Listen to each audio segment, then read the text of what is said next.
What's up, meta nerds? The E522 assassin droid is one of the oddest looking droid units in the galaxy far, far away, and surprisingly it's been brought back in the new canon. So let's do a complete breakdown of this unit that bridges the gap from CIS droids to the terrifying, if rare, Imperial droid repertoire. It begins in the brilliant bug brains of the Geonosian techs at Bactoid Combat Automata. The B2 series line was started shortly after the Battle of Naboo, and in the breakdown of the B1, B2, and all the variants, we saw how these droids became the main infantry units of the CIS, with those variants covering just about every battlefield scenario you might come across. No, it doesn't look like it would fit in. It was first envisioned to be a part of the B series line, actually before the B2 and B3. Which would have made an incredible jump from the B1, as the goal was to have this sort of mini tank serve as the light anti-armor and anti-aircraft unit. The problem was that after prototypes and even the scale of mass production the bug folk were able to achieve, they could never get this thing under 61,000 credits. That's nearly 3 times the Droidica, a shocking 51 times the B1, and if the B2 is around 12 credits, it makes this 5 times the unit that ultimately beat it out.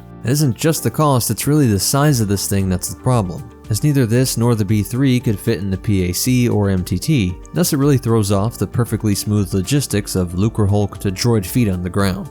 All of the B-series droids have this shared head shape of the B1, even if it changes in size, but the E522 has no notable head. This is because the processors and brain parts are deep in the main body, while the sense organs, or photo and sound receptors, are on this rotating disc part towards the front. It also has a highly sophisticated sensor package designed to pick up residual heat signatures, allowing it to track organic enemy targets, or even droids that are running at hot temperatures, as they're blasting away with metal bodies, and so they can see a heat path along the ground to where that target is headed.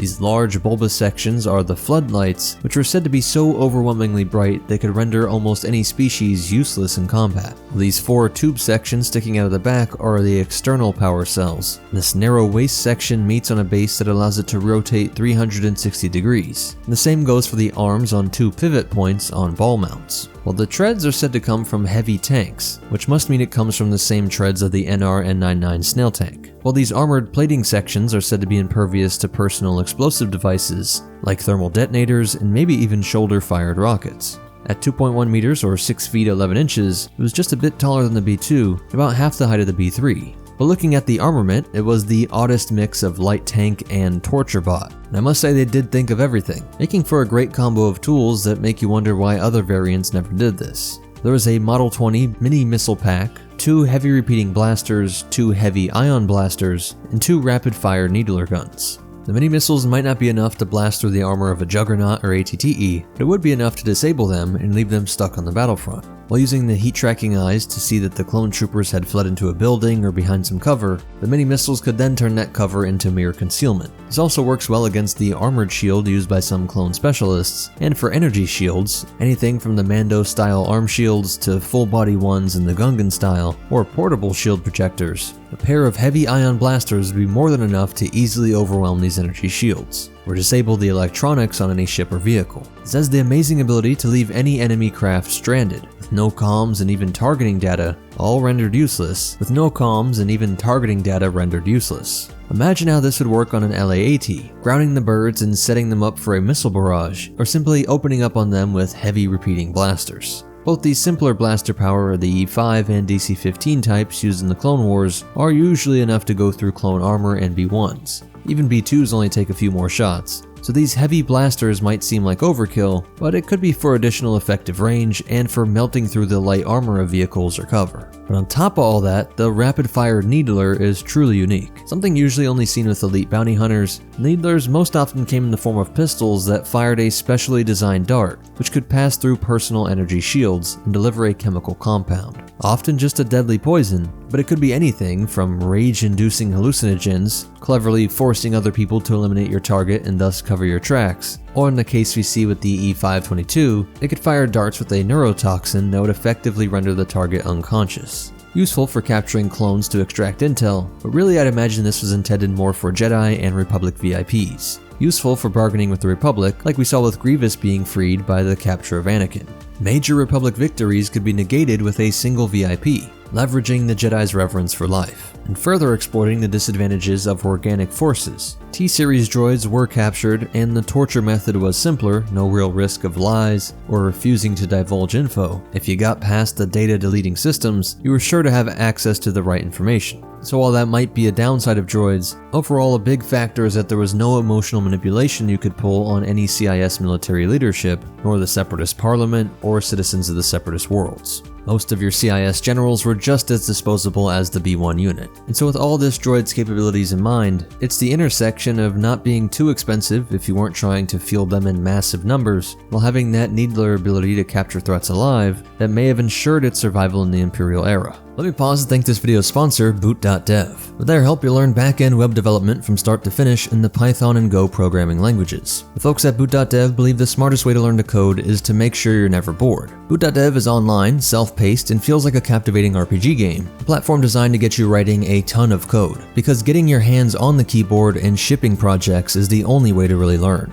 I've been plugging away on the Python course, and I have absolutely no training in coding of any form, but I am starting to gain an appreciation of how code is logic come to life. There's something really cool when you understand it and it all comes together. And if you do get stuck like I did, I just got Boots the Bear Code Wizard some salmon with the points I gained from completing other tasks. He doesn't just give you the answer outright, but helps guide you to it. Though if you are ever completely stuck or just want to see how the instructor wrote the code, there are solutions available for every challenge on the site. And you can check out all their content for free in guest mode. The paid membership unlocks interactivity in the game that goes with it. So click the link in the description box and use my code MetaNerdsLore to get 25% off your first payment for Boot.dev. That's 25% off your first month or your first year, depending on a subscription you choose. Thanks again to Boot.dev. With the galaxy traumatized by the war he secretly pushed, Palpatine announced an Imperial decree that all assassin droids and battle droids would be outlawed. This came at the same time that all Separatist companies, the largest businesses in the galaxy in many sectors, not just droid manufacturing, were all either dissolved or absorbed by companies like Kuat Drive Yards or Sinar,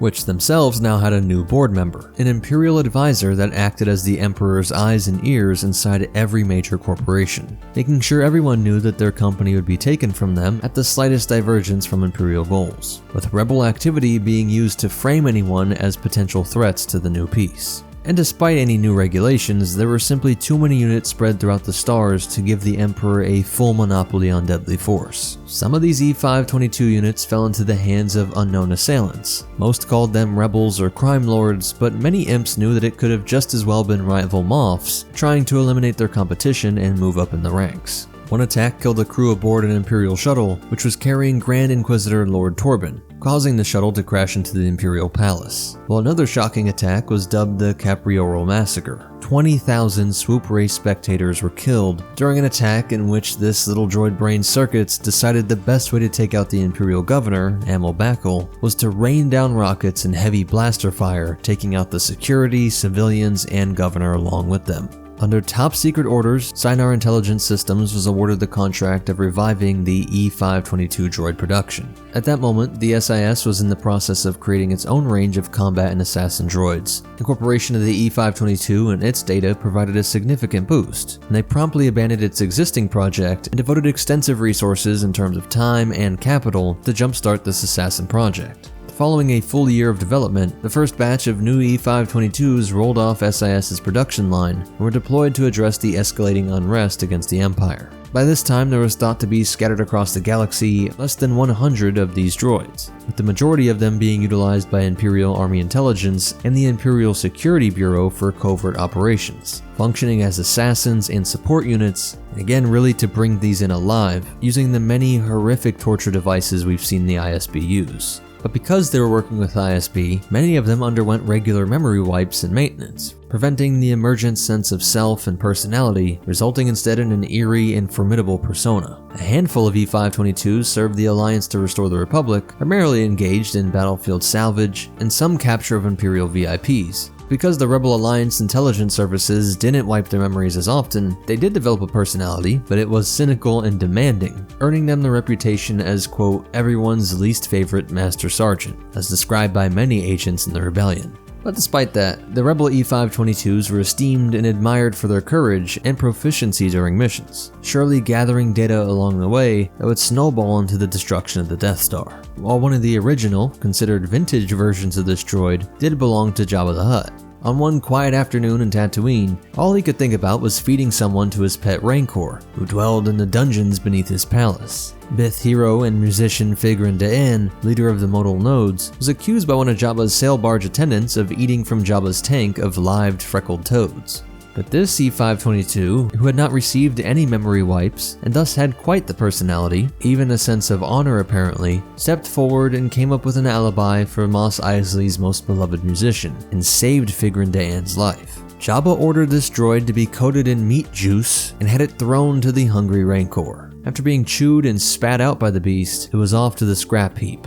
But luckily that wasn't the end of his story, as nothing passed by the Jawas, who salvaged and repaired it, eventually selling it to Lady Valerian. She put this antique assassin to work as a courier, and it encountered Dan again when it was ordered to deliver an invitation for the modal nodes to play at Lady Valerian's wedding, and Dan was happy to see him, with this unit living out one of the strangest droid lives. While the only other mention we get of one is the gunner Praedlon D safeguarded another original E522 for security purposes aboard his vessel, the Tri-Sun. But we can truly say this is one of the strangest histories of a Clone Wars era battle droid. As for behind the scenes facts, this is crazy and I do critique when warranted, but after 1,000+ videos I think I can say that the new canon lore on this obscure droid unit really does bring some of the most interesting and in-depth details. With the credits, the lore from the B-series droid tie-in, and more specific details on the armament actually come from the new canon guidebook Ciphers and Masks, while a lot of the rest of the lore comes from Star Wars Fact File number 48. And the canon lore might actually be addressing a discrepancy from Labyrinth of Evil, which mentioned that it was manufactured by the Techno Union during the Clone Wars, while a lot of other sources have it being developed by Sinar Intelligence Systems during the Galactic Civil War, with the new canon lore having it being proposed as part of the B-series line, and at least having some prototypes operational. We can see how it had production runs both during the Clone Wars and during the Galactic Civil War. And the quote found on E522's miniature stat card parodies Clint Eastwood's iconic line, "Go ahead, make my day," seen in the film's sudden impact.